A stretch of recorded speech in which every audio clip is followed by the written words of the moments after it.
కాదు భారతదేశం మొత్తం కూడా సాధించుకునే విధంగా ఈ కూటమి ప్రభుత్వము ప్రజా నాయకుల పైన అణిచివేత ధోరణితో ప్రతి ఒక్కరిని కూడా ఎవరైతే గొంతు లేని వారు ఉన్నారో వారు గొంతుకైగా మాట్లాడుతున్నటువంటి ప్రతి నాయకుడిని హింసించి అరెస్టు చేసి చాలా ఇబ్బందులు పెడుతున్నారు.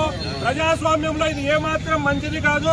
ఖచ్చితంగా ఇలాంటివి జరిగితే మీ ఉనికే కాదు పార్టీలు కూడా కళ్ళెదుటి లేకుండా పోయే పరిస్థితి వస్తుంది.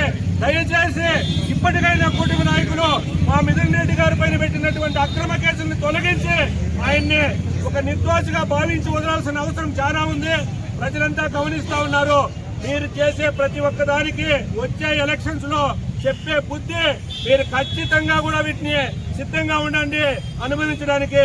ప్రతి ఒక్కరూ కూడా చాలా విధంగా ప్రజలు ఇబ్బంది పడుతున్నారు.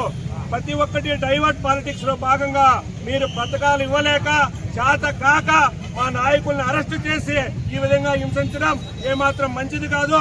ఖచ్చితంగా వీటికన్నిటికీ కూడా మీరు గుణపాఠం అనుభవించే రోజు దగ్గరలోనే ఉంది. జై జగన్.